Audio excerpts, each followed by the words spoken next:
Job C Odisha को आशा करछि आपण माने भले थिबे। तो फ्रेंड्स मु नेछि आपण मन पई आ कतरी गवर्नमेंट जॉब न्यूज रो अपडेट आपण माने जेमिति कि देखिथिले थंबनेल रे नवेम्बर 30 भितर एही चारोटी पोस्ट पई अप्लाई चलिछि। जदि आपण माने 10th प्लस 2 प्लस 3 पास करछंती ताहले एही पोस्ट को आवेदन करि परिबे। एयर एलिजिबिलिटी क्राइटेरिया कोन रहबो आपण माने एही वैकेंसी गुडी को किपरि अप्लाई करि परिबे से विषय में मुझे आपको यही वीडियो माध्यम डिटेल्स रे कंप्लीटली जणाइबी। जदि आपण माने एही पोस्ट गुडी को अप्लाई करिया पई इंटरेस्टेड रहउछंती वीडियो को बिना स्किप करके डिटेल्स रे देखि नियंतु। चलंत प्रथम आलोचना करबा ऑफिशियल नोटिफिकेशन विषय रे। तो फ्रेंड्स जदि आपण माने एही बडी गवर्नमेंट जॉब न्यूज रे अपडेट पाए पई चाहउछंती तेबे आम चैनल को सब्सक्राइब करंतु पाखते बेल आइकन टी प्रेस कर दियंतु जा फल कि आम अपलोड करते वीडियो टी आपण पाखरे सर्वप्रथम पहुंच परबो और आपण को फ्रेंड सर्कल रे जो माने भी एही पोस्ट रे अप्लाई करे पे इंटरेस्टेड रहउछंती तो आपण माने दया करी तांको सेंड कर दियंतु। तो प्रथम पोस्ट आपनकर ब्लॉक लेवल जॉब रहउची। ब्लॉक लेवल बीपीएम पोस्ट रो रिक्वायरमेंट आसी अछि। एथरे आपनक पई प्रोग्रामिंग मैनेजर सीईओ और अकाउंटेंट पोस्ट रहइबो। जदि आपण माने अप्लाई करे पे इंटरेस्टेड रहउछन तो डिटेल्स से देखि नियंतु। तो फ्रेंड्स आम आसी ब्लॉक लेवल बीपीएम पोस्ट रो ऑफिशियल नोटिफिकेशन मध्ये को एठी आपनकर ऑर्गेनाइजेशन नेम रहबो office of the collector and district magistrate Gajapati और संबलपुर रहइबो। टाइप ऑफ जॉब आपनकर कॉन्ट्रैक्चुअल रहइबो। कैटेगरी आपनकर ओडिशा गवर्नमेंट जॉब रहइबो। नेम ऑफ द पोस्ट आपनकर ब्लॉक प्रोग्रामिंग मैनेजर रहइबो। चीफ एग्जीक्यूटिव ऑफिसर रहइबो। अकाउंटेंट कम एमआईएस इंचार्ज रहइबो। एप्लीकेशन मोड एठार माने ऑफलाइन माध्यम रे एही पोस्ट को आवेदन कर परिबे। Who can apply all Odisha candidates माने एही पोस्ट को आवेदन कर परिबे। प्लेस ऑफ पोस्टिंग आपनकर ओडिशा रहइबो। लास्ट डेट आपनकर 12 रु आपनकर 22 नवेम्बर 2024 एहर लास्ट डेट रहइबो। बोथ मेल एंड फीमेल एही पोस्ट को आवेदन कर परिबे। ए पर एहर एजुकेशनल क्वालिफिकेशन देखि नियंतु। जदि आपण माने ग्रेजुएशन करछंती और 55% रहिछि ताहले एही पोस्ट को आवेदन कर परिबे। Chief executive officer educational qualification रहिछि ग्रेजुएशन डिग्री इन तो agriculture marketing agri business BBA करछंती और 1 ईयर वर्क एक्सपीरियंस होछि ताहले एही पोस्ट को आवेदन कर परिबे। नहले आपण माने 10th प्लस 2 करछंती और ता सहित आपनकर diploma in agriculture marketing agri business management और ता सहित 1 ईयर एक्सपीरियंस रहिछि ताहले एही पोस्ट को आवेदन कर परिबे। अकाउंटेंट कम एमआईएस इंचार्ज रो क्वालिफिकेशन रहउछि। जदि आपण 10th प्लस 2 पास करछंती और आपण पाखरे 1 ईयर वर्क एक्सपीरियंस रहउछि ताहले एही पोस्ट को आवेदन कर परिबे। ए पर आपनकर एज लिमिट देखिन 18 रु 35 वर्ष आवश्यक रहउछि। एज रिलैक्सेशन देखिनंतु ओबीसी कैंडिडेट्स को 3 वर्ष रिलैक्सेशन होछि। एससी एसटी पीडब्ल्यूडी पिलांग पई 5 वर्ष रिलैक्सेशन होछि। एक्स सर्विसमैन पई 5 वर्ष रिलैक्सेशन होछि। पीडब्ल्यूडी एससी एसटी भितरे ताको 15 वर्ष रिलैक्सेशन होछि। एबरे एहर सैलरी देखिनंतु ब्लॉक प्रोग्रामिंग मैनेजर पई 28,063 टंका पर मंथ सैलरी रहउछि। चीफ एग्जीक्यूटिव ऑफिसर पई 20,000 टंका पर मंथ सैलरी रहउछि। अकाउंटेंट कम एमआईएस इंचार्ज रो सैलरी रहउछि 10,000 टंका पर मंथ सैलरी रहउछि। एपर आपनकर सिलेक्शन प्रोसेस देखिनियंतु। 3 वे रे आपनकर सिलेक्शन प्रोसेस कंप्लीट रहउछि। प्रथम आपनकर एतिरे कोनोसी प्रकार एग्जाम दबा पड़बा नै। एटा आपनकर मार्क बेसिस रे सिलेक्शन रहउछि। तापर आपनकर इंटरव्यू रहइबो। तापर आपनकर डॉक्यूमेंट वेरिफिकेशन रहइबो। एपर एप्लीकेशन फी देखिनियंतु। कोनोसी कैंडिडेट को कोनोसी एप्लीकेशन फी आवश्यक रहउ नै। आपण माने एहाको मागणा आवेदन कर परिबे। एपर आपनकर इंपोर्टेंट डॉक्यूमेंट गुडी देखिनियंतु कोन आवश्यक रहइबो। तापर आपनकर इंपोर्टेंट डेट देखिनियंतु। ऑफलाइन ना प्रक्रियाकरणटी ऑलरेडी आरंभ हो गेलानी।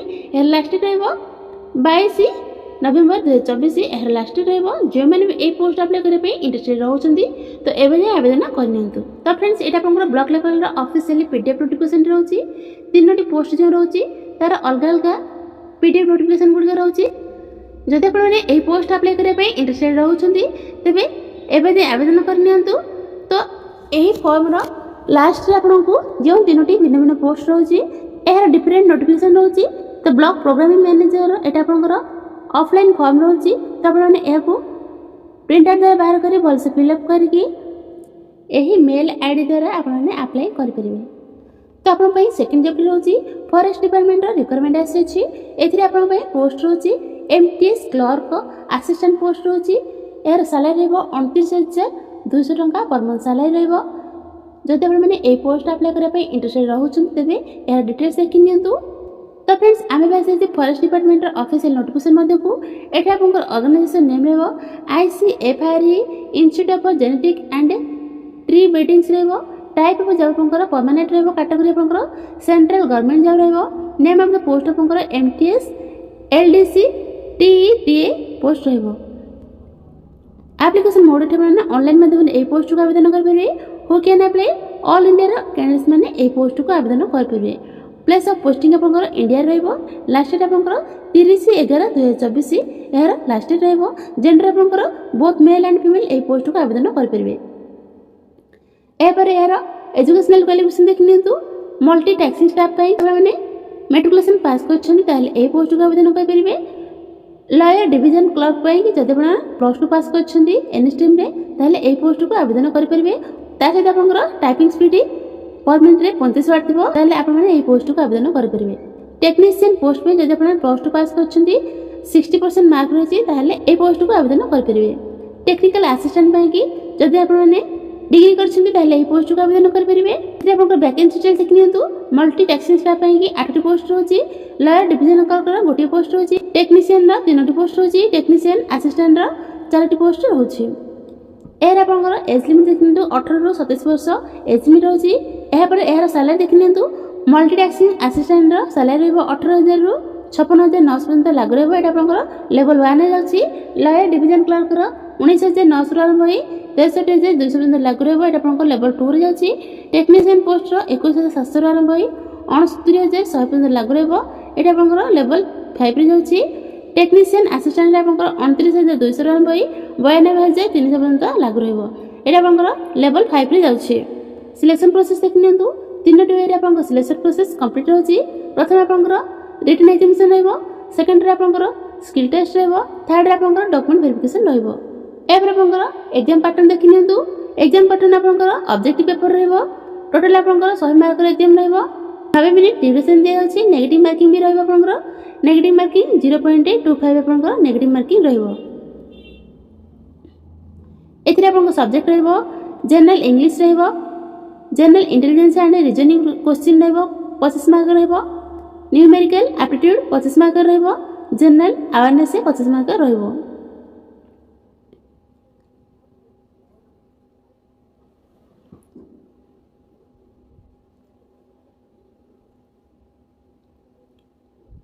ए पर आपनकर डिवीजन ए पर लॉयर डिवीजन क्लर्क रो एग्जाम पैटर्न देखि नियंतु टेक्नीशियन एग्जाम पैटर्न देखि नियंतु टेक्निकल असिस्टेंट एग्जाम रो एग्जाम पैटर्न देखि नियंतु एठा आपनकर एप्लीकेशन फी देखि नियंतु एठा आपनकर भिन्न भिन्न पोस्ट पई कि भिन्न भिन्न एप्लीकेशन फी रहउची मल्टी टैक्सिंग असिस्टेंट पई कि आपनकर जनरल ईडब्ल्यूएस ओबीसी कैंडिडेट पई 500 टंका एप्लीकेशन फी रहउची एससी एसटी वुमेन कैंडिडेट पई 250 टंका एप्लीकेशन फी रहउची पीडब्ल्यूडी पिला पई केनोसी एप्लीकेशन फी रहउ नै लॉयर डिवीजन क्लर्क रो एप्लीकेशन फी रहउची जनरल ईडब्ल्यूएस ओबीसी कैंडिडेट पई 1000 टंका एप्लीकेशन फी रहउची एससी एसटी वुमेन कैंडिडेट पई 500 टंका एप्लीकेशन फी रहउची पीडब्ल्यूडी पिला पई केनोसी एप्लीकेशन फी रहउ नै टेक्नीशियन पोस्ट रो एप्लीकेशन फी रहउची जनरल ईडब्ल्यूएस ओबीसी कैंडिडेट पई 1000 टंका एप्लीकेशन फी रहउची एससी एसटी वुमेन कैंडिडेट पई 250 टंका एप्लीकेशन फी रहउची पीडब्ल्यूडी पिला पई केनोसी एप्लीकेशन फी रहउ नै टेक्निकल असिस्टेंट रो एप्लीकेशन फी रहबो जनरल ईडब्ल्यूएस ओबीसी कैंडिडेट पई 1500 टंका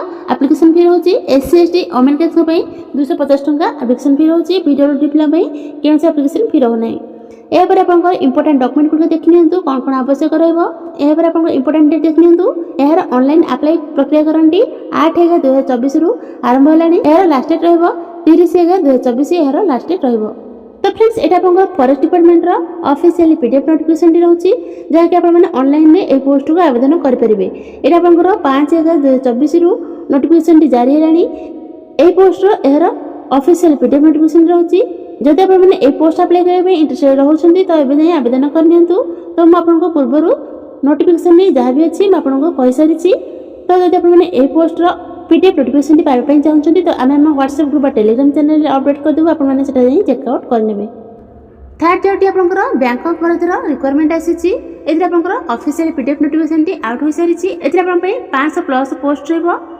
जदि आप माने एही बैंकिंग पोस्ट अप्लाई करे पई इंटरेस्टेड रहउछंती तो एहर डिटेल्स देखि नियंतु तो फ्रेंड्स आमे आसी बैंक ऑफ बरोदा रो ऑफिशियल नोटिफिकेशन मध्ये को एठा आपन ऑर्गेनाइजेशन नेम रहबो bank of Baroda type of job आपन परमानेंट कैटेगरी आपन गवर्नमेंट जॉब रहबो नेम ऑफ द पोस्ट आपन specialist officer SO professionals and other post रहबो एप्लीकेशन मोड ऑनलाइन माध्यम रे ए पोस्ट को आवेदन कर पारे who can apply all India candidates मैंने आवेदन करेंगे। Who can apply all India candidates मैंने यह पोस्ट को आवेदन करेंगे। प्लेस ऑफ पोस्टिंग आपंकर ऑल इंडिया रे रहिबो। लास्ट डेट आपंकर 19 नवेम्बर 2024 यार लास्ट डेट रहिबो। जेंडर आपंकर बोथ मेल एंड फीमेल यह पोस्ट को आवेदन करेंगे। ए एजुकेशनल क्वालिफिकेशन देखि नियंतु जदि आपण माने ग्रेजुएशन करछंती और आपण पारे कंप्यूटर स्किल रहिछि ताले ए पोस्ट को आवेदन कर पारे। नले आपण माने एमसीए एमएससी बीई एमबीए करछंती ताले ए पोस्ट को आवेदन कर पारे। एज लिमिट आपनकर 22 रु 50 वर्ष आपनकर एज लिमिट होछि। ए पर आपनकर एप्लीकेशन फी देखि नियंतु जनरल ईडब्ल्यूएस ओबीसी कैंडिडेट्स पई 600 टंका एप्लीकेशन फी रहउछि। PhD SC ST female candidates पई 100 टंका एप्लीकेशन फी रहउछि। ए पर आपनकर इंपोर्टेंट डॉक्यूमेंट गुड देखि नियंतु कोन कोन आवश्यक रहबो। इंपोर्टेंट डेट देखि नियंतु एहर ऑनलाइन अप्लाई प्रक्रिया करंटी ऑलरेडी आरंभ हो सलानी 30/10/2024 रु। एहर लास्ट डेट रहबो 19 नवेम्बर 2024 एहर लास्ट डेट रहबो। तो फ्रेंड्स एटा आपनकर बैंक ऑफ बड़ौदा रो ऑफिशियली पीडीएफ नोटिफिकेशन रहउछि। एटा आपनकर वैकेंसी डिटेल्स मेंशन कराइछि। तो आपण माने एही पीडीएफ नोटिफिकेशन टिकु भलारे पढि नेबे। तो हमें हम व्हाट्सएप ग्रुप और टेलीग्राम चैनल एही पीडीएफ रो लिंक टी मेंशन कर देबो। आपण माने सेटा जाय चेक आउट कर नेबे। जे माने भी ए पोस्ट अप्लाई करे पे इंटरेस्टेड रहउछंती तो एबे जाय आवेदन कर नियंतु। तो फ्रेंड्स एटा आपन लास्ट चैप्टर रहबो ईपीएफ यंग प्रोफेशनल रो न्यू रिक्वायरमेंट आसी अछि। एथिरे आपन पई वेरियस पोस्ट रहबो। जदि आपण माने ग्रेजुएशन पास करछंती ताले एही पोस्ट को आवेदन करि परिबे। एहर सैलरी रहबो 65000 पर मंथ सैलरी रहबो। एहर एलिजिबिलिटी क्राइटेरिया करबो आपण माने एक किपर आवेदन करि परिबे से विषय रे डिटेल्स रे असंतो जाननबा। तो फ्रेंड्स आमे बेसी जे ईपीएफ रो ऑफिशियल नोटिफिकेशन मध्ये को एठरा आपनकर ऑर्गेनाइजेशन नेम रहबो employees provident fund organisation ministry of labour and employment government of India रहबो। कैटेगरी आपनकर ओडिशा गवर्नमेंट जॉब रहबो। नेम ऑफ द पोस्ट आपनकर यंग प्रोफेशनल रहबो। एप्लीकेशन मोड एठी माने ऑनलाइन माध्यम रे ए पोस्ट को आवेदन कर परिबे। मेल माध्यम रे ए पोस्ट को आवेदन कर परिबे। Who can apply all India candidates माने ए पोस्ट को आवेदन कर परिबे। प्लेस ऑफ पोस्टिंग आपनकर इंडिया रहबो। एठी आपनकर लास्ट डेट रहबो 30/11/2024 एहर लास्ट डेट रहबो। जेंडर आपनकर बोथ मेल एंड फीमेल ए पोस्ट को आवेदन कर परिबे। एथे आपनकर एजुकेशनल क्वालिफिकेशन देखि नियंतु जदि आपण ग्रेजुएशन पास करछन्ती ताले ए पोस्ट को आवेदन कर परिबे। ए पर आपनकर एज लिमिट देखि नियंतु एठी आपनकर एज लिमिट आपनकर 32 वर्ष रहिछि। एठी आपनकर एप्लीकेशन फी देखि नियंतु केनोसी कैटेगरी पई केनोसी एप्लीकेशन फी आवश्यक रहउ नाही। ए पर आपनकर इंपोर्टेंट डॉक्यूमेंट गुड देखि नियंतु कोन कोन सब आवश्यक रहइबो। तापर एठी आपनकर इंपोर्टेंट डेट देखि नियंतु अप्लाई रो स्टार्ट डेट आपनकर 1/11/2024 रु आरंभ हो गेलानी। एहर लास्ट डेट रहबो 30/11/2024 एहर लास्ट डेट रहबो। जे माने भी ए पोस्ट आवेदन करे पई इंटरेस्टेड रहउछन तो एबे आवेदन कर नियंतु। तो चलन देखिनबा केउ ईमेल माध्यम रे हमें अप्लाई करबा। तो फ्रेंड्स एटा आपनकर ईपीएफ रो ऑफिशियली पीडीएफ नोटिफिकेशन टी रहउची। एटा मेंशन कराइछि employees provident fund organisation mention कराइछि। एहर ऑफिशियल वेबसाइट रहबो www.effindia.gov.in एहर ऑफिशियल वेबसाइट रहबो। तो एटा आपनकर ऑफिशियल पीडीएफ नोटिफिकेशन टी रहउची। जे माने भी एही पोस्ट आवेदन करे पई इंटरेस्टेड रहउछन्ती तो एबे जाई आवेदन कर नियंतु। एही फॉर्म रो लास्ट को आपनकर ऑनलाइन फॉर्म टी मेंशन कराइछि। एही फॉर्म को बस से फिल अप करिवे। फिल अप कर सारबा परे आपनकर rpfc.exam@effindia.gov.in एटा आपनकर ईमेल आईडी रहउची। एही ईमेल आईडी माध्यम रे आपण माने अप्लाई करि परिबे। जदि आपण माने एही पोस्ट रो ऑफिशियली पीडीएफ नोटिफिकेशन देबा पई चाहछन्ती तबे आमे हम व्हाट्सएप ग्रुप और टेलीग्राम चैनल रे अपडेट कर देबो। आपण माने सेटा चेक आउट कर नेबे।